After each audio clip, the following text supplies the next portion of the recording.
الحمد لله نحمده ونستعينه ونستغفره ونؤمن به ونتوكل عليه ونعوذ بالله من شرور أنفسنا ومن سيئات أعمالنا من يهده الله فلا مضل له ومن يضلله فلا هادي له وأشهد أن لا إله إلا الله وحده لا شريك له وأشهد أن سيدنا ونبينا ومولانا محمدا عبده ورسوله صلى الله على سيدنا محمد وعلى آله وأصحابه وسلم تسليما كثيرا فقد قال الله سبحانه وتعالى في محكمه التنزيل والفرقان المجيد بعد أعوذ بالله من الشيطان الرجيم بسم الله الرحمن الرحيم سبحان الذي أسرى بعبده ليلا من المسجد الحرام إلى المسجد الأقصى الذي باركنا حوله لنريه من آياتنا إنه هو السميع البصير. وقال النبي عليه الصلاة والسلام لا تشد الرحال إلا إلى 3 مساجد مسجد الحرام ومسجد هذا ومسجد الأقصى صدق رسول الله صلى الله عليه وسلم. அளவற்ற அருளாளனும் நிகரத் அன்புடையவனுமாகிய எல்லாம் வல்ல அல்லாஹ் சுப்ஹானஹு வ தஆலா அவனுக்கு அனைத்து புகழும் உரித்தாகுக. அல்லாஹ்வினால் படைத்த உலகத்திற்கு அனுப்பி வைக்கப்பட்ட மனித இனத்திற்கு சீரான நேரான நல் வழியை காட்டுவதற்காக அல்லாஹ்வினால் அனுப்பி வைக்கப்பட்ட நபிமார்கள் ரசூல்மார்கள் தீர்க்கதரிசிகள் அனைவர்களுக்கும் தலைவராக உத்தரையாக கடைசியாக இவ்வுலகத்திற்கு வருகை தந்து இவ்வுலகத்தில் தான் வாழ்ந்து கொண்டிருந்த காலங்களில் கணக்கேற்படவிருந்த எண்ணற்ற இன்பங்களை சந்தோஷங்களை மகிழ்ச்சிகளை பொருட்படுத்தாது ஒவ்வொரு நிமிடமும் வினாடியும் தனது சமூகத்திற்காக சமுதாயத்திற்காக உழைத்து பாடுபட்ட எனது உயிரினுமினிய ரசூலுல்லாஹி ஸல்லல்லாஹு அலைஹி வஸல்லம் அவர்கள் மீதும் அவர்களை தொடர்ந்து பின்பற்றி வாழ்ந்த அத்துணை நல்லடியார்கள் மீதும் அல்லாஹ்வின் சாந்தியும் சமாதானமும் என்றென்றும் உண்டாவதாக. அல்ஹம்துலில்லாஹ். கணேசத்திற்குரிய பெரியார்களே, அன்பிற்குரிய கனவான்களே, சகோதரர்களே, அல்லாஹு சுப்ஹானஹு வ தஆலா படைத்திருக்கக்கூடிய படைப்புகளில் ஒன்றை விட ஒன்றுக்கு சில சிறப்புகளையும் உயர்வுகளையும் வைத்திருக்கிறான். நபிமார்களிலேயும் சிலரை விட சிலரை நாம் உயர்த்தி இருப்பதாக அல்லாஹ் குர்ஆன்ல கூறுகின்றான். அதே மாதிரி அவனுடைய சில படைப்புகளிலேயும் சில வித்தியாசங்களை வைத்திருக்கிறான்.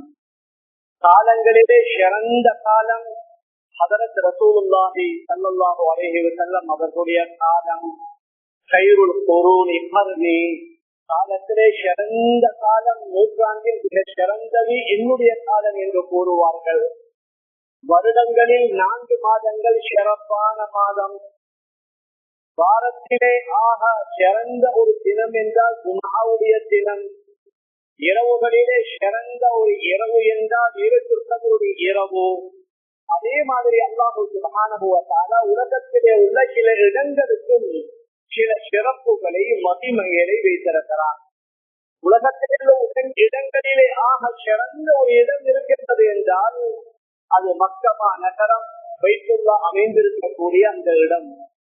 அதே மாதிரி ஹஜ்ரத் ரசூலுல்லாஹி ஸல்லல்லாஹு அலைஹி வஸல்லம் அவர்களுடைய பிந்திய காலத்தில் வாழ்ந்து மரணித்த அந்த மதீனா நகரம். அதே மாதிரி அதற்கு பின்னால உள்ள மஸ்ஜிதுல் அக்ஸா அமைந்திருக்கக்கூடிய இந்த இடம். இந்த 3 இடங்களுக்குரிய பல சிறப்புகள் குர்ஆனிலேயும் ஹதீஸிலேயும் மிக விரிவாக சொல்லப்பட்டிருக்கின்றது. ஹஜ்ரத் ரசூலுல்லாஹி ஸல்லல்லாஹு அலைஹி வஸல்லம் அவர்கள் மக்காவை பற்றி சொன்ன ஹதீஸ்களை அடிக்கடி நாம் ஹஜ்ஜுடைய காலங்களில் நம்முடைய காதுகளால் செவிமடித்திருப்போம். நபி அவர்களே சொல்வார்கள், இன்ன இப்ராஹீம ஹர்ரம மக்கத வதஆ லிஅஹ்லிஹா. ஹஜ்ரத் இப்ராஹிம் அலைஹிஸ்ஸலாத்து வஸ்ஸலாம் மக்காவை கண்ணியப்படுத்தி மக்காவாசிகளுக்காக துஆ செய்திருக்கிறார்கள். அதே மாதிரி நான் மதீனாவை கண்ணியப்படுத்தி மதீனா மக்களுக்காக துஆ செய்கிறேன். அல்லாஹும்ம பாரிக் லனா ஃபீ ஸமரினா வ ஃபீ மதீனத்தினா. அல்லாஹும்ம பாரிக் லனா ஃபீ ஸாஇனா வ ஃபீ முக்தினா. நபியவர்கள் மதீனாவுடைய விடயத்திலே பல துஆக்களை செய்திருக்கிறார்கள். யா அல்லாஹ், மதீனாவுடைய பலன்களிலேயும் மதீனாவுடைய இந்த நகரத்திலேயும் மதீனாவிலே தானியங்கள் இருக்கக்கூடிய அந்த மழைக்கால் அந்த முத்து போட்டவைகளிலேயும் நீ பறக்க செய்வாயாக என்று ஹஜ்ரத் ரசூலுல்லாஹி ஸல்லல்லாஹு அலைஹி வஸல்லம் துஆ செய்திருப்பதை போன்று ஹஜ்ரத் சுலைமான் இப்னு தாவூத் அலைஹிஸ்ஸலாத்து வஸ்ஸலாம் அவர்கள் புனித மஸ்ஜித் அக்ஸாவை மீண்டும் கட்டி அதற்கு பின்னால் அவர்கள் 3 துஆவை செய்திருக்கிறார்கள். அவர்கள் செய்த முதலாவது துஆ, அல்லாஹ்வுடைய தீர்ப்புக்கு நேராகத்தான் தன்னுடைய தீர்ப்பு அமைய வேண்டும் என்று கேட்டார்கள். இரண்டாவது,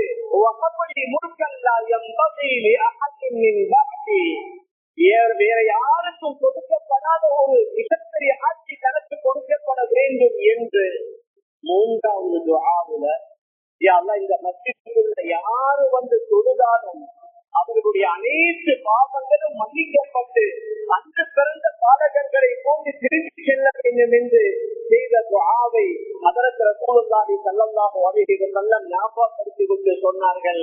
இரண்டை அல்லாஹ் கொடுத்து விட்டான். அவர்களுடைய தீர்ப்பை பற்றிய குர்ஆன்ல பல இடங்களில் அல்லாஹ் பேசியிருக்கிறான். அவர்களுக்கு மிகப்பெரிய ஆட்சி, உலகத்தில் வேறு யாருக்கும் கொடுக்கப்படாத ஆட்சி. உலகத்தில் வாழ்ந்த ஆக பெரும் தலைவர்கள், முழு உலகத்தை ஆண்ட 4 பேர்களில் 2 பேர்கள் இஸ்லாமியர்கள், 2 பேர்கள் முஸ்லிம் அல்லாதவர்கள். அந்த மற்ற 3 பேர்களுடைய ஆட்சியை விட ஹஜ்ரத் சுலைமான் அலைஹிஸ்ஸலாத்து வஸ்ஸலாம் அவர்களுக்கு அல்லாஹ் கொடுத்த ஆட்சி வித்தியாசமான ஆட்சி. ஜின்களையும் ஆட்சி செய்தார்கள், பறவைகளையும் ஆட்சி செய்தார்கள், மிருகங்களையும் ஆட்சி செய்தார்கள். பறவைகளுடைய பாஷைகளை கூட அல்லாஹ் படித்துக் கொடுத்தான்.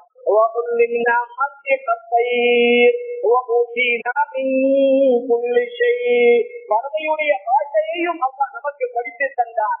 உலகத்தில் உள்ள பல வஸ்துக்களை நமக்கு விசாலமாக தந்ததாக அவர்கள் கூறுகிறார்கள். மேலான பெரியார்களே, அன்பிற்குரிய கணவான்களே, சகோதரர்களே, அதனால மஸ்ஜிதுல் அக்ஸாவுடைய சிறப்பும் சாதாரணமானது அல்ல. அதை பற்றி அல்லாஹ் சுப்ஹானஹு வ தஆலா குர்ஆன்ல பல இடங்களில் பேசியிருக்கிறார். இந்த அளவுக்கு என்றால் ஹஜ்ரத் ரசூலுல்லாஹி ஸல்லல்லாஹு அலைஹி வஸல்லம் அவர்கள் மதீனாவுக்கு சென்றதற்கு பின்னால அல்லது அவர்களுக்கு நபி பட்டம் கிடைத்ததற்கு பின்னால நபி ஸல்லல்லாஹு அலைஹி வஸல்லம் சுமார் 16-17 மாதம் அவர்கள் மஸ்ஜிதுல் அக்ஸாவை முன்னோக்கி கொண்டிருக்கிறார்கள். அதற்கு பின்னால்தான் அல்லாஹ்வுடைய உத்தரவு. இவர்கள் அடிக்கடி வானத்தை பார்ப்பார்கள். வஹி வராதா, வஹி வராதா.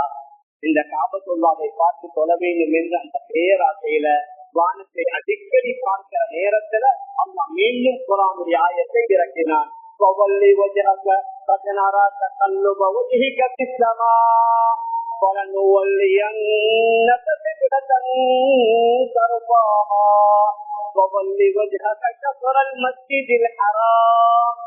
நீங்க அடிக்கடி வானத்தின் பக்கம் பார்ப்பதை நாங்க பார்த்து விட்டோம். உங்களுக்கு விருப்பமான பைத்துல்லாஹின் பக்கம் முகத்தை நீங்கள் திருப்புங்கள் என்று அல்லாஹ் சுப்ஹானஹு வ தஆலா உத்தரவிடுகின்றார். கிட்டத்தட்ட 16-17 மாதம் இஸ்லாமியர்களுடைய மிக முக்கியமான சிக்லாவாக அந்த மஸ்ஜிதுல் அக்ஸாவை அல்லாஹ் சுப்ஹானஹு வ தஆலா அமைத்துக் கொடுத்தார். மேலான பெரியார்களே, சகோதரர்களே, அது மாத்திரமல்ல, உலக வரலாற்றில் மிக முக்கியமான நிகழ் இல்லாத ஒரு வரலாற்று பயணம் என்றால் மிஹராஜுடைய பயணம் தான். சமீப காலத்துல கூட நாம் கேள்விப்பட்டோம், இந்தியாவிலிருந்து அந்த சந்திராயன் 3 சொல்லக்கூடிய அந்த ராக்கெட்டை அனுப்பி மீடியாக்களில் எந்த அளவுக்கு அதை பற்றி பேசினார்கள். அது சந்திரனில் இதுவரைக்கும் இறங்காத ஒரு பகுதிக்கு போய் இறங்கியதாக, பெரும் சாதனையை செய்ததாக பேசியதை எட்டியதை நாம் பார்த்தோம். அந்த சந்திரன் என்பது உலகத்துடைய ஒரு துணைக்கோள். அதற்கு மேலால் எத்தனையோ கோள்கள், அதற்கு மேலால் சூரிய சூரியன், அதற்கு மேலான முதலாவது வானம், இரண்டாவது, மூணாவது, நாலாவது, ஐந்தாவது, ஆறாவது, ஏழாவது வானம், அதற்கு மேலான அல்லாஹ்வுடைய அரிசி, அதற்கு பின்னால் அல்லாஹ்வுடைய குர்சி, அதற்கு மேலான அந்த லௌஹுல் மஹ்பூதுல எழுதப்படக்கூடிய பேரையுடைய சத்தத்தை கேட்கக்கூடிய அளவுக்கு ஹஜ்ரத் ரசூலுல்லாஹி ஸல்லல்லாஹு அலைஹி வஸல்லம் அல்லாஹ்வுடைய தர்பாருக்கு மிக சமீபமாக சென்ற அந்த விண்ணுலக பயணத்தை அல்லாஹ் சுப்ஹானஹு வ தஆலா நாடி இருந்தால் நேர அரப் ஷரீஃபிலிருந்து தன்னுடைய தர்பாருக்கு அழைத்திருக்கலாம்.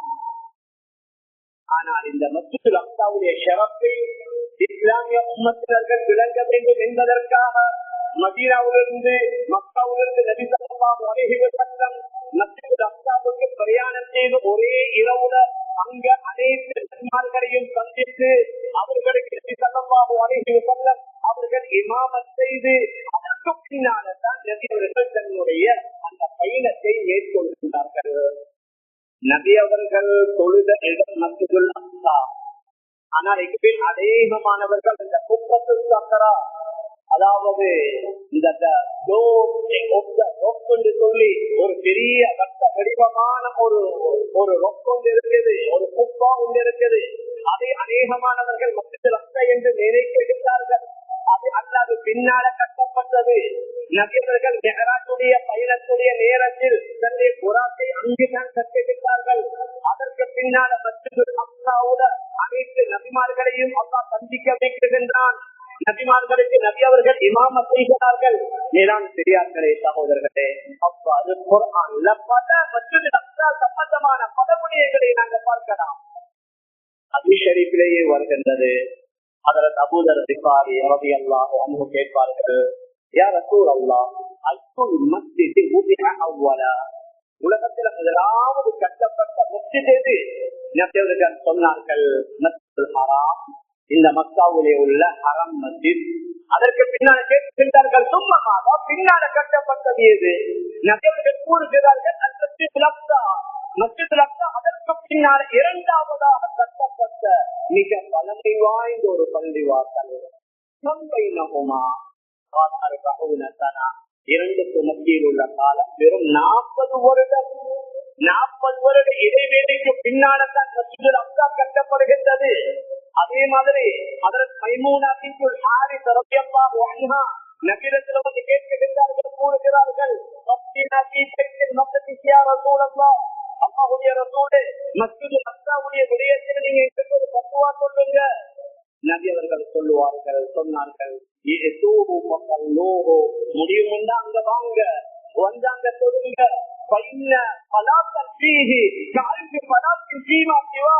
அங்கே ஒரே ஒரு தொழுகையை தொழுவது மற்ற மஸ்ஜித்களில் 1000 தொழுகைகளை தொழுவதை விட சிறந்தது என்று ஹஜ்ரத் ரசூலுல்லாஹி ஸல்லல்லாஹு அலைஹி வஸல்லம் அவர்கள் ஹதீஸ் ஷரீஃபில் கூறியிருக்கிறார். மேலான பெரியார்களே, அன்பிற்குரிய கணவான்களே, சகோதரர்களே, நாம் எதை சொல்ல வருகிறோம் என்றால், கடந்த 2 வாரமாக மிக பயங்கரமான ஒரு யுத்தம் ஒன்று அந்த பிலஸ்தீனத்துடைய மண்ணிலே நடந்து கொண்டிருக்கின்றது. உண்மையிலேயே அந்த மக்கள் தான் இந்த மண்ணுடைய மைந்தர்கள், அவர்கள் தான் அதற்கு பூர்வீக சொந்தக்காரர்கள். 1947 பின்னால வந்த அந்த ஆக்கிரமிப்பாளர்கள் வந்து இந்த அளவுக்கு கிட்டத்தட்ட 75% பகுதிகளை கைப்பற்றி இப்பொழுது எந்த நிலைக்கு வந்துள்ளது என்றால் வெளியில போங்க. உண்மையில் அந்த மண்ணுக்கு சொந்தக்காரர்கள் அவர்கள் மாத்திரமல்ல, முழு உலகத்தில் வாழக்கூடிய 190 கோடி முஸ்லிம்களுக்கும் அந்த மஸ்ஜிதுடன் ஆழமான தொடர்பும் அந்த மஸ்ஜிதுடன் உண்மையான ஒரு உறவும் இருக்கின்றது. பெலஸ்தீனத்துடைய மக்களுக்கு மட்டும் சொந்தமானது அல்ல. ஏன் உலகத்திற்கு வந்த அநேகமான மிக முக்கியமான நபிமார்கள் ஒதுங்கிய இடம். ஹஜ்ரத் இப்ராஹிம் அலைஹிஸ்ஸலாத்து வஸ்ஸலாம், ஹஜ்ரத் மூஸா அலைஹிஸ்ஸலாத்து வஸ்ஸலாம் 2 பேர்களையும் ஹிஜ்ரத் செய்ய சொன்னது அந்த ஊருக்கு தான். ஹஜ்ரத் இப்ராஹிம் அலைஹிஸ்ஸலாத்து வஸ்ஸலாம் அவர்கள் மக்காவிலிருந்து வருகிறார்கள். லூத் அலைஹிஸ்ஸலாத்து வஸ்ஸலாம் ஜோர்டானிலிருந்து வருகின்றார்கள். குர்ஆன்ல மிக தெளிவாக அல்லாஹ் கூறுகின்றான், நாங்க ஹஜ்ரத் இப்ராஹிம் அலைஹிஸ்ஸலாத்து வஸ்ஸலாம் அவர்களையும் அவர்களுடைய அதற்கு பின்னால் வந்த லூத் அலைஹிஸ்ஸலாத்து வஸ்ஸலாம் அவர்களையும் அந்த தரக்க செய்யப்பட்ட செய்யப்பட்ட ஊரில் தான் நாங்கள் ஒதுங்கமைத்தோம் என்று அல்லாஹ் கூறுகின்றார். அந்த ஊருடைய பரக்கத் அல்லாஹ் அக்பர். ஏதோ இஸ்ரவேலர்கள் நினைத்துக் கொண்டிருக்கிறார்கள், அவர்கள் ஏதோ விவசாயம் செய்வதன் மூலமாக, அவர்கள் போடக்கூடிய உரங்களின் மூலமாகத்தான் இங்குள்ள அந்த விவசாயம் செய்வதற்கு வேர்ல்ட் மார்க்கெட்ல மிகப்பெரிய ஒரு கிராக்கி இருக்குது. ஏன் அல்லாஹ்வே குர்ஆன்ல சொல்லிவிட்டார், சுப்ஹானல்லதி அஸ்ரா பிஅப்திஹி லைலன் மினல் மஸ்ஜிதில் ஹராம் இலல் மஸ்ஜிதில் அக்ஸா அல்லதி பாரக்னா ஹவ்லஹு லினுரியஹு மின் ஆயாத்தினா. நாங்க பாரக்னா ஹவ்லஹு, அந்த மஸ்ஜிதுல் அக்ஸாவின் காரணமாக அதை சூழ உள்ள பகுதியில நாங்க பரக்கத் செய்திருக்கிறோம். அந்த பரக்கத்தை கண்ணால காண்ற வாக்கியத்தை அல்லாஹ் தந்தான். எங்களுடைய நாட்டில் உள்ள இந்த நாங்க சொல்லுவோம் தேசிக்கா இருக்குது, அந்த நாட்டில் உள்ள தேசிக்கா கிட்டத்தட்ட ஒரே மாதிரி. சில நேரங்களிலே உள்ள ஒரே ஒரு கத்தரிக்காய் 2-3 கிலோ, சில நேரங்களில் ஒரே ஒரு முட்டை போவா 5-6 கிலோ. மேலாம் பெரியார்களே சகோதரர்களே, இப்படி நிறைய சொல்லிக்கொண்டே போகிறார். அல்லாஹ் சுப்ஹானஹு வ தஆலா அந்த ஊருக்கு பரக்கத் செய்திருக்கிறான். பரக்கத் செய்யப்பட்ட அந்த ஊர், அதனால்தான் ஹஜ்ரத் இப்ராஹிம் அலைஹிஸ்ஸலாத்து வஸ்ஸலாம் அவர்களுக்கு அல்லாஹ்வுடைய கட்டளை, நீங்க பரக்கத் செய்யப்பட்ட அந்த ஊருக்கு செல்லுங்கள். ஹஜ்ரத் லூத் அலைஹிஸ்ஸலாத்து வஸ்ஸலாம் அவர்களுக்கு அல்லாஹ்வுடைய கட்டளை, அந்த பரக்கத் செய்யப்பட்ட ஊருக்கு நீங்கள் செல்லுங்கள். சென்றதோடு மட்டுமல்ல, அதே பெலஸ்தீனத்துல ஹெப்ரோன் என்ற ஒரு நகரம், அதற்கு மஸ்ஜிதுல் கலீல் என்று குறிப்பிடுவார்கள். அந்த மஸ்ஜிதுல் கலீல் என்று ஒரு மஸ்ஜித் இருக்கின்றது. அதையும் இந்த யூதர்கள் அவர்களுடைய கட்டுப்பாட்டில் தான் வைத்திருக்கிறார்கள். அதற்கெல்லாம் நிறைய வரலாற்று சான்றுகள் இருக்கின்றன. அவைகளை விரிவாக பேசுவதற்குரிய நேரம் இல்லை. 1990க்கு பின்னால அவர்கள் அந்த மஸ்ஜிதுக்குள்ளே ஒரு யூதர் வந்து மக்களுடைய நேரம், ரமதானுடைய காலம், மக்கள் கேட்டுக் கொண்டிருந்த நேரத்தில் அவர் கண்மூடித்தனமாக ஒரு தாக்குதல் செய்து அதற்கு பின்னால் ஒரு ஒப்பந்தம் ஒன்று வருது. இந்த மஸ்ஜிதில் முஸ்லிம்களுக்கு இஸ்ரவேலர்களுக்கு ஒரு ஒப்பந்தம் செய்து அந்த மிம்பர் மெஹ்ராப் பகுதி முஸ்லிம்களுக்கும் இந்திய பகுதி யூதர்களையும் எடுத்துக் கொண்டார்கள். இப்பொழுது அவங்களோட கட்டுப்பாட்டில் தான் இருக்கின்றது. நாங்க போவதாக இருந்தாலும் அவர்கள் ஒவ்வொருவராக செக் பண்ணித்தான் உள்ளே அனுப்புவார்கள். அந்த மஸ்ஜிதுல் கலீல் என்ற ஊரில் அமைந்திருக்கிறது. அதற்கு ஆக கீழே அந்த கிரவுண்ட் பகுதியில ஹஜ்ரத் இப்ராஹிம் அலைஹிஸ்ஸலாத்து வஸ்ஸலாம், அவர்களுடைய மனைவி சாரா அலைஹிஸ்ஸலாத்து வஸ்ஸலாம், அவர்களுடைய மகன் ஹஜ்ரத் இஸ்ஹாக், அவர்களுடைய மகன் ஹஜ்ரத் யாக்கூப், ஹஜ்ரத் இஸ்ஹாக் அலைஹிஸ்ஸலாத்து வஸ்ஸலாம் அவர்களுடைய மனைவி, ஹஜ்ரத் யாக்கூப் அலைஹிஸ்ஸலாத்து வஸ்ஸலாம் அவர்களுடைய மனைவி. இந்த 6 பேர்களில் 5 பேர்களுடைய கபறுகள் முன்பக்கத்திலேயும், யூதர்கள் வைத்திருக்கக்கூடிய அவர்களுடைய பகுதியில யாக்கூப் அலைஹிஸ்ஸலாத்து வஸ்ஸலாம் அவர்களுடைய கபறு பின்பக்கத்திலேயும் இருக்கின்றது. நான் கண்ணால பார்த்தோம். மேலாம் பெரியார்களே சகோதரர்களே, நபிமார்கள் வாழ்ந்த ஊர், நபிமார்கள் வந்து போன ஊர், ஏன் நாளை கியாமத் மஹ்ஷருடைய மைதானமாக இது வரும். நபியவர்கள் ஹதீஸில் சொன்னார்கள், அதுல் மஹ்ஷர், இது மஹ்ஷருடைய பூமி, இங்கே தான் மஹ்ஷர் ஆரம்பிக்கப்படும். அந்த மஹ்ஷருடைய மைதானத்தில் அந்த பெலஸ்தீனத்துடைய அந்த முழு பூமியையும் நிலப்பரப்பையும் அல்லாஹ் சுப்ஹானஹு வ தஆலா சேர்ப்பார். நபிமார்கள்ல மூத்தவர் தான் ஹஜ்ரத் இப்ராஹிம் அலைஹிஸ்ஸலாத்து வஸ்ஸலாம். அவர்கள், அவர்களுடைய மகன், அவர்களுடைய பேரன், அவர்களுடைய மனைவி, அவர்களுடைய மருமகள் போன்றவர்கள் அங்கே அடங்கி இருக்கின்றார்கள். அது மாத்திரமல்ல, ஹஜ்ரத் சுலைமான் அலைஹிஸ்ஸலாத்து வஸ்ஸலாம், ஹஜ்ரத் சுலைமான் அலைஹிஸ்ஸலாத்து வஸ்ஸலாம் அவர்கள் தான் மஸ்ஜிதுல் அக்ஸாவை மீண்டும் புனர் நிர்மாணம் செய்து கட்டுகின்றார்கள். ஜின்களை வைத்து கட்டுகின்றார்கள்.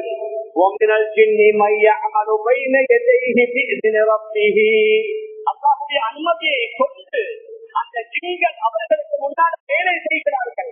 என்னென்ன வேலைகளை செய்தார்கள் என்று குர்ஆன்ல இன்னும் பல இடங்களில் அல்லாஹ் கூறுகின்றான். இவர்கள் ஒரு கதிரையில் அமர்ந்து கொண்டு ஜின்கள் செய்கிற வேலையை பார்த்துக் கொண்டிருக்கிறார்கள். ஹஜ்ரத் சுலைமான் அலைஹிஸ்ஸலாத்து வஸ்ஸலாம் அவர்கள் மரணிக்கக்கூடிய நேரம் வந்துவிட்டது. அந்த ஆரம்ப காலங்களில் இஸ்ராயீல் அலைஹிஸ்ஸலாத்து வஸ்ஸலாம் நேரடியாக கண்ணுக்கு முன்னால வருவார்கள். ஹஜ்ரத் சுலைமான் அலைஹிஸ்ஸலாத்து வஸ்ஸலாம் அவர்களுடைய ரூஹை வாங்க வந்து விட்டார்கள்.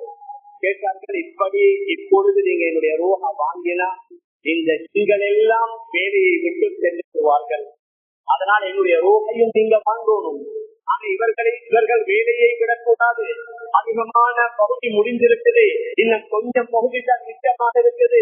அதனால நான் ஒரு கதிரையில அமர்ந்து என்னுடைய அசாபம் ஊண்டி இவர்களை பார்த்து கொண்டிருப்பதை போன்று நான் காட்சி அளிப்பேன். அதே நிலைமையில நீங்க என்னுடைய ரூஹை வாங்கி கொள்ளுங்கள் என்று அதில் சுலைமான் அலைஹிஸ்ஸலாத்து வஸ்ஸலாம் அவர்கள் கூற, அதில் இஸ்ராயீல் அலைஹிஸ்ஸலாத்து வஸ்ஸலாம் அதே மாதிரி வாங்குகின்றார்கள். குர்ஆனில் அதையும் அல்லாஹ் கூறுகின்றான். فَلَمَّا قَضَيْنَا عَلَيْهِ الْمَوْتَ مَا دَلَّهُمْ عَلَى مَوْتِهِ إِلَّا دَابَّةُ الْأَرْضِ تَأْكُلُ مِنْ سَأْتَهُ. நாம் சுலைமான் அலைஹிஸ்ஸலாத்து வஸ்ஸலாம் அவர்களுக்கு மரணத்தை கொடுத்து விட்டோம், மரணமாக்கி விட்டோம். ஆனால் மா தல்லஹும் அலா மௌத்திஹி, அவர்கள் மரணித்து விட்டார்கள் என்பதை அதை அதாவது அறிவிக்கல்ல. இல்லா தாப்பத்துல் அர்தி தஅக்குலு மின் சஅதஹு, அவர்கள் ஊண்டியிருந்த அவர்கள் பிடித்துக் கொண்டிருந்த அந்த கம்பை கரையான் பூச்சி கரித்து கரித்து அவருடைய கீழ்ப்பகுதி வந்ததோடு அந்த கப்பும் கீழே விழுந்து அவர்களுடைய சகலமும் கீழே வீழ்ந்ததாக முகத்திரங்கள் குறிப்பிடுகின்றார்கள். அந்த நேரத்தில் தான் மலக்குமார்கள் கூறுகிறார்கள், பலம்மா பர்ரத பையனதில் ஜின் அன்னோ கானூ யஅலமூனல் கைப மா லபிஸூ ஃபில் அஸாபில் முஹீன். எங்களுக்கு கூட மறைமுகமான விடையும் தெரியாது. இவர்கள் மரணித்து விட்டார்கள் என்ற செய்தி தெரிந்திருந்தால் நாங்கள் இவ்வளவோ காலம் இந்த கேவலமான அவர்கள் இது கஷ்டமாக நினைத்தார்கள், இந்த வேலையில ஈடுபட்டிருக்க மாட்டோம். ஆனால் அல்லாஹ்வுடைய ஏற்பாடு அவர்களுடைய உடலும் அவர்கள் தங்கியிருந்த கம்பம் கீழே விழுந்த அந்த நேரத்தில் ஓரளவு மஸ்ஜிதுல் அக்ஸாவுடைய வேலை முடிந்து கொண்டிருந்தது. மேலாண் பெரியார்களே, அன்பிற்குரிய கணவர்களே, சகோதரர்களே, அதனால ஹஜ்ரத் சுலைமான் அலைஹிஸ்ஸலாத்து வஸ்ஸலாம் வாழ்ந்த பூமி அவர்களுடைய படை போற நேரத்துல மனிதர்களுடைய ஜின்களுடைய பறவைகளுடைய மிகப்பெரிய படை அவர்களுக்கு முன்னாலும் பின்னாலும் தொடர்ந்து செல்லும். குர்ஆனில் அனைத்து நான் அங்கே இங்குள்ள கதைகளை சொல்லல, இவைகள் எல்லாமே விரிவாக குர்ஆன்ல வருகின்றது. وَحُشِرَ سُلَيْمَانَ جُنُودُهُ مِنَ الْجِنِّ وَالْإِنسِ وَالطَّيْرِ فَهُمْ يُوزَعُونَ. அதில் சுலைமான் அலைஹிஸ்ஸலாத்து வஸ்ஸலாம் அவர்களுக்காக அவர்களுடைய மனித படை, அவர்களுடைய ஜின்களுடைய படை, அவர்களுடைய பறவைகளுடைய படை எல்லாம் கொண்டு சேர்க்கப்பட்டு இந்த படைக்கு முன்னாலும் இந்த படைக்கு பின்னாலும் வழிபடுந்து கேட்கப்பட்டதாக குர்ஆன் அல்லாஹ் கூறுகின்றான். இப்ப அந்த படையுடன் போற நேரத்துல தான் ஒரு எறும்புகளுடைய ஊரை தாண்டி செல்கிறார்கள்.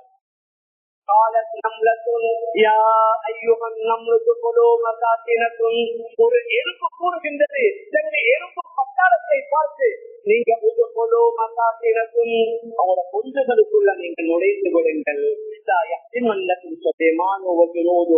சுலைமானும் அவருடைய படையும் அவர்களை அறியாமல் உங்களை நிறுத்திவிடக் கூடாது, நீங்கள் உங்களோட பொஞ்சுகளுக்குள்ளே சென்று விடுங்கள் என்று சொன்ன அந்த சரித்திரத்தை தனியாக சூரத்துல் நம்ல் என்று அல்லாஹ் ஒரு அத்தியாயத்தை இறக்கியதோடு மட்டுமல்ல, அந்த வாசிய நம்ல் இப்பொழுது ஜெருசலத்துக்கு பக்கத்தில் உள்ள அஸ்கலான், அதற்கு பக்கத்தில் தான் வாசிய நம்ல் என்று சொல்லக்கூடிய அந்த ஊர் அமைந்திருக்கின்றது.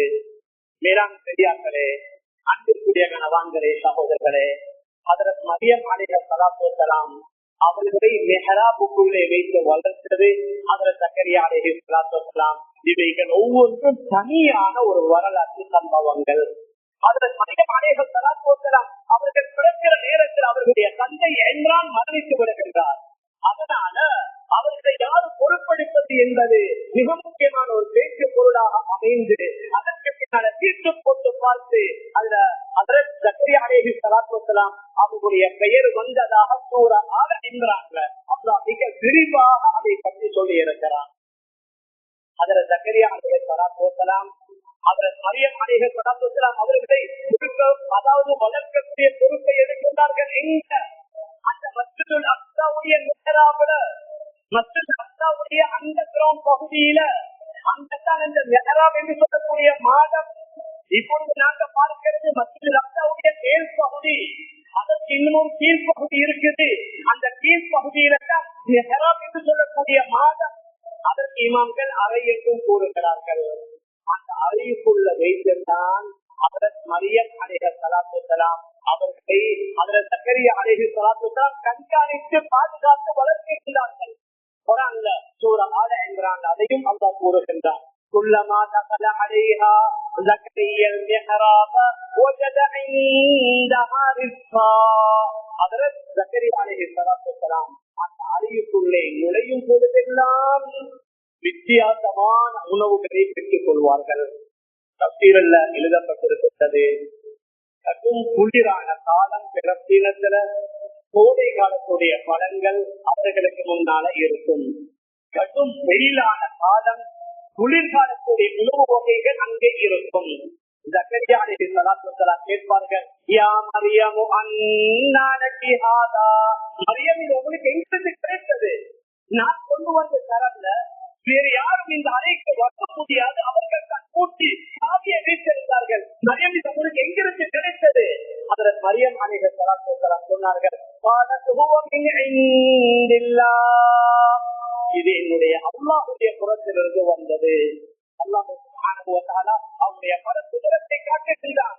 மற்றவர்களுடைய எந்த முயற்சியும் உதவியும் இல்லாமல் அதற்கு மரியம் அலைஹிஸ்ஸலாத்து வஸ்ஸலாம் அவர்களுக்கு அல்லாஹ்வுடைய மறைமுகமான உதவியை வைத்து அவர்களுக்கு உணவு கொடுத்ததாக குர்ஆன் கூறுகின்றது. வேளாண் பெரியார்களே, சகோதரர்களே, அவர்கள் வளர்ந்து வாலிப பருவை அடைந்ததற்கு பின்னால அல்லாஹ் தன்னுடைய குதிரத்தை காட்டணும். அதனால அதற்கு ஜிப்ரீல் அலைஹிஸ்ஸலாத்து வஸ்ஸலாம் அதற்கு மரியம் அலைஹிஸ்ஸலாத்து வஸ்ஸலாம் அவர்களுக்கு முன்னால மனிதனுடைய தோற்றத்தில் வருகிறார்கள். அதற்கு மரியம் அலைஹிஸ்ஸலாத்து வஸ்ஸலாம் கூறுகிறார்கள், அது குர்ஆன்ல சூரா மரியம், அன்பியா போன்ற அந்த சூறாக்களை பதிவு செய்யப்பட்டிருக்கிறது. வராதீங்க, என்னோட தவறுதலாக நடந்து கொள்ளாதீங்க. அப்ப சொல்வார்கள், இன்னமா ரசூல் ரப்பிக், நான் அல்லாஹ்வுடைய ரப்பாக இருக்கிறேன், அதாவது அல்லாஹ்வுடைய தூதுவனாக இருக்கிறேன். அல்லாஹ் உங்களின் பக்கம் என்னை அனுப்பி வைத்திருக்கிறான், உங்களுக்கு ஒரு பிள்ளையை தரணும் என்று சொல்லி கொஞ்சம் தூரத்திலிருந்து இவர்களுடைய அந்த மேல் சட்டை பகுதியுடைய ஓரத்தில் ஊதுகிறார்கள். அவர்கள் ஊதியதின் மூலமாக அவர் மரியம் அலைஹிஸ்ஸலாத்து வஸ்ஸலாம் அவர்கள் கர்ப்பம் வருகிறார்கள்.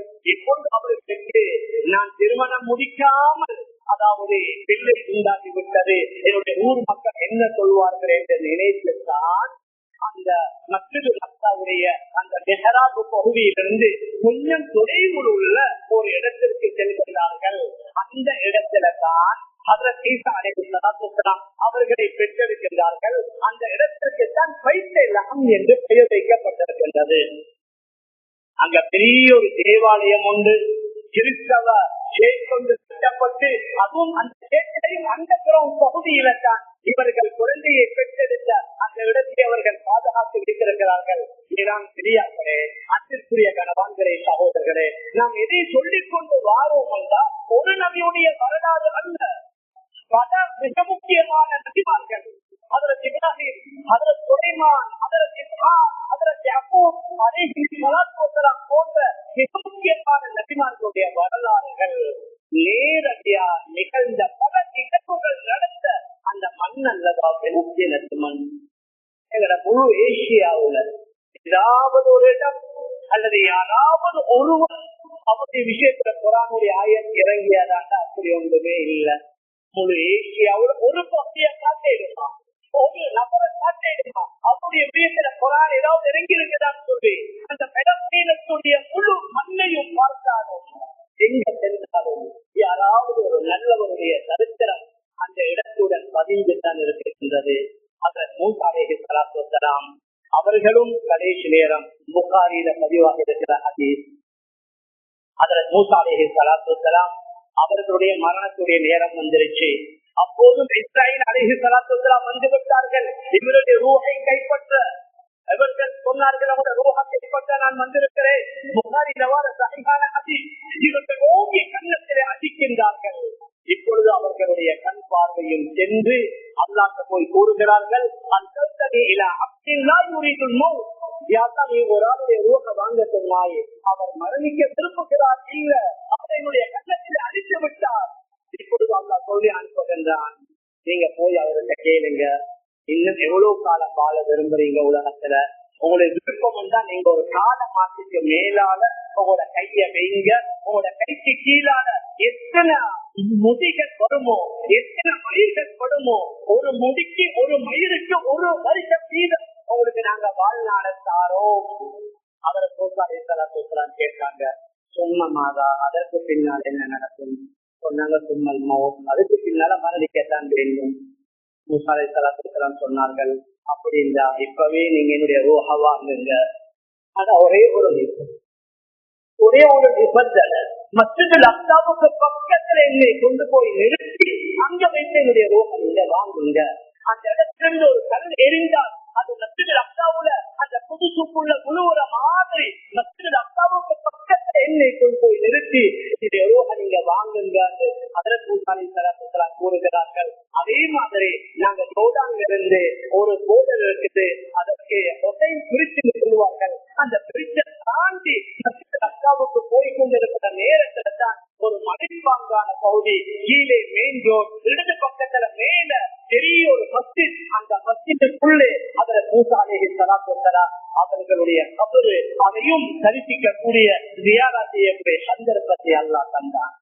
மேலான பெரியார்களே, அன்பிற்குரிய கண்பான்களே, சகோதரர்களே, அந்த மஸ்ஜிதுல் அக்ஸாவுக்கு மேலான ஜபலை ஸைத்தூன் என்று ஒரு பெரிய பகுதி, அந்த ஏரியாவுக்கே ஜபலை ஸைத்தூன் என்று பெயர் வைக்கப்பட்டிருக்கின்றது. அங்கே ஒரு மஸ்ஜிதுக்கு போனோம். அந்த மஸ்ஜிதை யூதர்கள் ஒரு செனகோக்காக மாற்றிட்டாங்க, அதற்குரிய வணக்கத்தலமாக மாற்றிட்டாங்க. அங்கதான் அதில் தாவூத் அலைஹிஸ்ஸலாம் அவர்கள் அடங்கியிருக்கிறார்கள். அந்த மஸ்ஜிதுக்கு மேல் பகுதி ஒன்று இருக்குது. அந்த மேல் பகுதியை தான் அங்க எங்களோட வந்த கை சுட்டி காட்டினார். அந்த மேல் பகுதியில தான் அதில் ஈசா அலைஹிஸ்ஸலாம் அவர்களுக்கு அந்த மரபை குர்ஆன்ல சூரத்துல் மாயிதா என்று சரியான ஒரு சூரா, மாயிதா என்றாலே மரபை, அந்த வானத்திலிருந்து மரபை இறங்கியது அந்த மஸ்ஜிதுடைய மேல் பகுதியில் என்று சொல்லி எங்களோட வந்த அந்த ஆசிரியர் குறிப்பிட்டார். அதே மாதிரி அங்கே அமரிபுல் கத்தாப் என்று சொல்லக்கூடிய ஒரு மஸ்ஜித் இருக்குது. அந்த மஸ்ஜித் அந்த இடத்திலிருந்து தான் அதுல ஈசா அலைஹிஸ்ஸலாம் வானத்துக்கு உயர்த்தப்பட்டதாகவும் எங்களோட வந்து அந்த சகோதரர் ஞாபகப்படுத்தினார். அதற்கு பக்கத்துல தான் அதுல சல்மானுல் ஃபாரிசி, அதுல ராபியா அலவியா ரலியல்லாஹு அன்ஹா போன்றவர்கள் நூற்றுக்கணக்கான நல்லடியார்கள் அடங்கி இருக்கிறார். பெரியார்களே, சகோதரர்களே, அதனால் அந்த யூதர்கள் அந்த முழு மஸ்ஜிதுல் அக்ஸாவை தன்னுடைய கட்டுப்பாட்டுல வைத்து அதற்குள்ளே செலவேட கண்ணியம் இல்லாமல், கௌரவம் இல்லாமல், அவருடைய கூட்டாளர்களோட, அவர்களுடைய பாதரட்டைகளோட மிக அதிகமாக நடந்த பல காட்சிகளை எங்கள் அநேகமானவர்கள் பார்த்திருப்போம். அதனால்தான் இந்த மஸ்ஜிதுல் அக்ஸா அது மிகப்பெரிய மக்களுக்கு மட்டுக்குரியதல்ல, முழு உலகளாவிய முஸ்லிம்களுக்குரியது. அதனால் இந்த வரலாறு முதலாவது நாங்க படிக்கணும். இங்குள்ள முஸ்லிமுக்கு விளங்க வைக்கணும். ஏன் மஸ்ஜிதுல் அக்ஸாவுடைய விடயத்துல இவ்வளவு பெரிய ஒரு போராட்டம் ஏன் நடக்குகின்றது? எங்களுடைய பழமை வாய்ந்த எங்களுடைய மண், எங்களுடைய பூர்வீக பூமி, எங்களுடைய நபிமார்கள் வாழ்ந்த இடம், எங்களுடைய குர்ஆனுடைய பல ஆயத்துக்கள் இருந்த இடம், இஸ்லாமிய பல நிகழ்வுகள் நடந்த இடம் என்பதை விட கடைசி காலத்துல அவருக்கும் அங்கே வருவார்கள். அவர்களுக்கு முன்னால் மஹதி அலைஹிஸ்ஸலாம் வருவார்கள். ஆனால் ஒரு சிலர் கூறுகிறார்கள் மஹதி அலைஹிஸ்ஸலாம் வரக்கூடிய காலம் நெருங்கி விட்டதாக. ஆனால் அல்லாஹு ஆலம் அதற்கு இன்னும் பல அடையாளங்கள் ஏற்படவிருக்கிறது. அதுல ஆக முக்கியமானது முழு உலகத்தை ஒரு இஸ்லாமிய கலீஃபா ஆட்சி செய்யணும். முழு உலகத்தை இஸ்லாமிய ஆட்சியாளர் ஆட்சி செய்யணும். அந்த கலீஃபா மரணித்ததற்கு பின்னால்தான் உலகளாவிய இஸ்லாமியர்கள் ஒரு தலைவரை தேடிக்கொண்டிருப்பார்கள். அந்த நேரத்துல தான் மஹதி அலைஹிஸ்ஸலாம் அவர்கள் மதீனாவிலிருந்து யாருக்கும் தெரியாமல் மறைந்து அந்த மக்காவுல தவாப் செய்து கொண்டிருப்பார்கள். அந்த நேரத்தில் உள்ள சில நல்லடியார்கள் தான் அவர்கள் மஹதி அலைஹிஸ்ஸலாம் அவர்களை இனம் கண்டு அந்த அதாவது அக்பருக்கும் மக்காம் இப்ராஹிமுக்கும் மத்தியில் உள்ள ஒரு இடத்துல அவர்களை இனம் கண்டு அடையாளம் கண்டு அவர்களை பிடித்து பயிர் செய்வார்கள். அதற்கு பின்னால்தான் அவர் மஹதி அலைஹிஸ்ஸலாம் அறிமுகம் செய்யப்படுவார்கள். நான் ரொம்ப நாளைக்கு முன்னால ஒரு பெரிய ஒரு ஆளின் சொல்ல கேட்டேன். கிதாபுகள் பார்க்கப்படல. அந்த ஆடில் சொன்னாரு, பெரிய ஒரு சத்தம் வானத்திலிருந்து வரும்.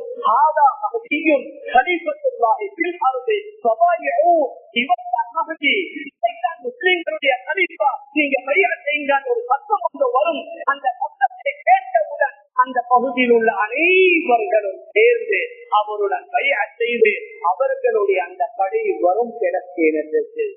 அதற்கு பின்னால மிக பயங்கரமான ஒரு யுத்தம் இஸ்லாமியர்களுக்கும் காபிர்களுக்கும் மத்தியில மிக பிரமாண்டமான ஒரு யுத்தம் நடக்கும். அதற்கு பின்னால்தான் அதற்கு ஈசா அலைஹிஸ்ஸலாம் வருவார்கள். அவர்கள் வந்த அந்த நேரத்தில் தான் தஜ்ஜாலும் வருவார். யூதர்கள் எல்லோரும் தஜ்ஜாலுடன் இணைவார்கள். நபிகள் சொன்னார்கள், ஈரான் உள்ள இஸ்ஃபஹான் என்ற அந்த நகரத்தில் உள்ள 70,000 யூதர்கள் தஜ்ஜாலை பின்தொடர்ந்து தஜ்ஜால் அவனுடைய படை வரும். அவன் சம்பந்தமாக நிறைய ஹதீஸ்கள் வந்திருக்கிறது. கடைசியில் அவன் மற்றொரு அக்சாவுக்கு வருவதற்கு முயற்சி செய்வான். அல்லாஹ் மலக்குமார்களை வைத்து அவன் உள்ளே நுழைய முடியாமல் அல்லாஹ் பாதுகாப்பான். மக்காவுக்குள்ளே அவனால் நுழைய முடியாது, மதீனாவுக்குள்ளே அவனால் நுழைய முடியாது, மஸ்ஜிதுல் அக்ஸாவுக்குள்ளே நுழைய முடியாது. அதற்கு பின்னால்தான் அதற்கு ஈசா அலைஹிஸ்ஸலாம் அவர்களுக்கு அல்லாஹ் எப்படியான குதிரத் என்று சொன்னார். ஹதீஸ்ல வருது,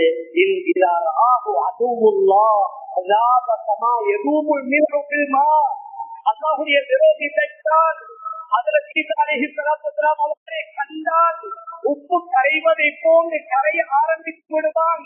ஆனால் இவர்கள் அவனுடைய பார்வையிலிருந்து கொஞ்சம் ஒதுக்கிக் கொள்வார்கள்.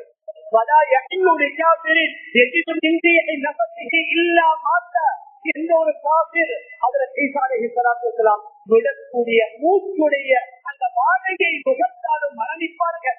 ஆயுதம் தேவையில்லை, ராக்கெட் தேவையில்லை, பொன் தேவையில்லை, வாள்கள் தேவையில்லை. இவர்களுடைய மூச்சுடைய காற்றை நுகர்ந்தாலும் அவர்கள் மரணிப்பதாக நபி அவர்கள் சொன்ன ஹதீஸ் 100% உண்மை. குர்ஆன்ல பொய் இல்ல, குர்ஆன்ல பிழை இல்ல. நபிகள் சொன்னதற்கு மாற்றமாக நடக்கலாமே.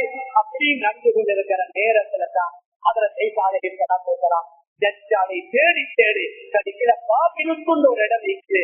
அது இத்தனை புதுசு பக்கத்துல மஸ்ஜிதுல் அக்ஸாவிலிருந்து நான் நினைக்கிறேன் ஒரு 18-20 கிலோமீட்டருடைய தொலைதூரத்துல பாபிலுக்கு இருக்குது. அங்கதான் நம்முடைய ஜமாத்துடைய மர்க்கஸும் பாபிலுக்கு இடத்துல இருக்குது. அந்த இடத்துல தான் அதற்கு ஈசா அலைஹிஸ்ஸலாம் தஜ்ஜாலை கொண்டு அவனை கொலை செய்த அவனுடைய உங்களுடைய ரத்தத்தை மக்களுக்கு காட்டி சொல்வார்கள், நான் தஜ்ஜாலை கொலை செய்து விட்டேன்.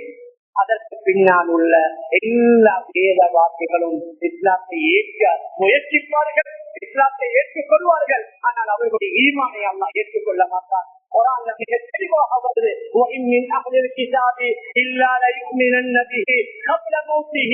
வேதவாக்கிகளின் அநேகமானவர்கள் அவர்கள் மரணிப்பதற்கு முன்னால ஈமான் கொள்ளுவாங்க. ஆனால் அந்த ஈமானை அல்லாஹ் ஏற்றுக்கொள்ள மாட்டான். வேளாண் பெரியார்களே, அன்பிற்குரிய கணவான்களே, சகோதரர்களே, இப்படியான பல அற்புதங்கள் அந்த முஸ்லிம்களுக்கும் யூதர்களுக்கு மத்தியில சண்டை நடக்கிற நேரத்துல இப்பொழுதும் அல்லாஹ்வுடைய உதவி வருது. அந்த நேரத்தில் அல்லாஹ் எந்த அளவுக்கு உதவி செய்வான் என்றால், ஒரு யூதர் ஒரு மரத்திற்கு பின்னால ஒரு கல்லுக்கு பின்னால மறைந்தால் அந்த கல்லும் பேசும், அந்த மரமும் பேசும். யா முஸ்லிம், யா அல்லாஹ் அதுவுக கல்வி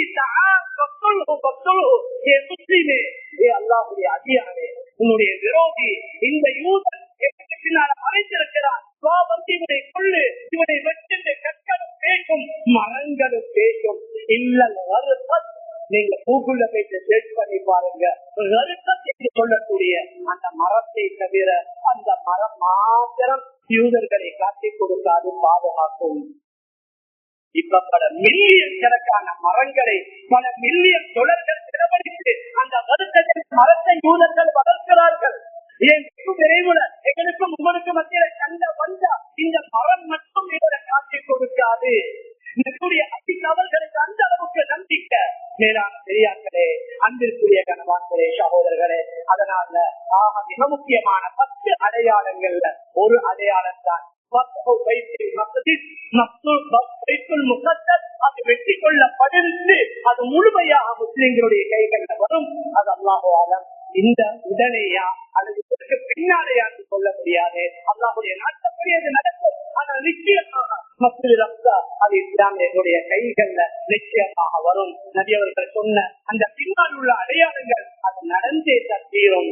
மேலான பெரியார்களே, அன்பிற்குரிய கணவான்களே, சகோதரர்களே, அதனால் இப்படி சொல்லி நாம் எதை சொல்ல வாரோம்னா, அந்த மக்கள் அந்த மண்ணுக்காக அந்த மஸ்ஜிதுல் அக்ஸாவி அது பெரிய பகுதி, ஒரு 5 கிலோமீட்டர் அதனுடைய பரப்பளவு இருக்கும். உள்ள போற நேரத்தில் சின்ன சின்ன வீடுகள் அதுல எங்கள் இஸ்லாமியர்கள் இருக்கிறார்கள். அவங்க ரொம்ப சிரமத்தோட வறுமையில பார்த்து கொண்டிருக்கிறார்கள். அவர்கள்ட்ட பேசுற நேரத்துல சொல்லுவாங்க, சில யூதர்கள் வந்து எங்களுக்கு மில்லியன் கணக்கில் பணம் தருவதா இந்த வீடுகளை கேட்கிறாங்க. ஆனா நாங்க கூப்பிட்டு நாம் இதை குறித்தோம் அனைத்தையும் இழந்து விடுவோம். மேலான பெரியார்களே, சகோதரர்களே, மிக வறுமையோடு இருக்கிறார்கள். ஆனால் அவர்களுடைய வீடுகளை கொடுப்பதற்கு அவர்கள் ஆயத்தம் இல்லை, தயார் இல்லை. இதை விட்டோம் எங்களை இடமே பறிப்போய்விடும் என்று. அதனால் அவ்வளவு முக்கியமான ஒரு பிரதேசம் அந்த ஜெருசலமும் மஸ்ஜிதுல் அக்ஸாவும் முழு தீரக்கூடிய பூமியும் இப்ப காசான்றாங்க. அதற்கு அரபியில கஸ்ஸா. இமாம் ஷாஃபிஈ ரஹிமஹுல்லாஹ் அவர்கள் பிறந்த ஊரு தான் கஸ்ஸா. இமாம் ஷாஃபிஈ ரஹ்மத்துல்லாஹி அலைஹி அவருடைய மிக முக்கியமான ஊர் அஸ்ஸலாத். ஹாஃபிஸ் இப்னு ஹஜர் அஸ்ஸலாத் ரஹ்மத்துல்லாஹி அலைஹி மிகப்பெரிய இமாம் புகாரி ஷரீஃபுக்கு விதிமுறை எழுதியவர்கள். அவர்களுடைய ஊர் தான் அந்த அஸ்ஸலாத். மேலான பெரியார்களே, அன்பிற்குரிய கணவான்களே, சகோதரர்களே, அதனால் அல்ஹம்துலில்லாஹ் உலகத்துடைய பல பாகங்கள் உள்ள முஸ்லிமும் அந்த பிரதேச மக்களுக்காக ஆதரவு தெரிவிக்கிறார்கள்.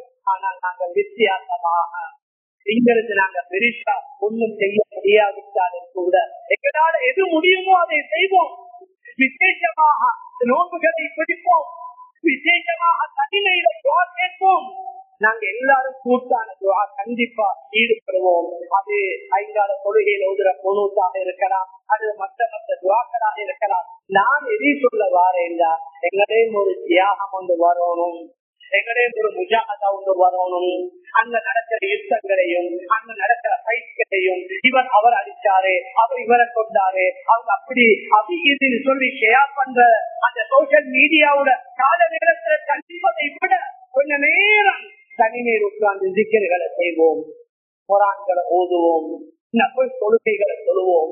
இந்த தொழுகைகளை வைத்து, இந்த திக்ர்களை வைத்து, இந்த ஸலவாத்துகளை வைத்து, இந்த குர்ஆனை வைத்து அவர்களுக்காக அல்லாஹ்விடத்தில் கொண்டாடுவோம்.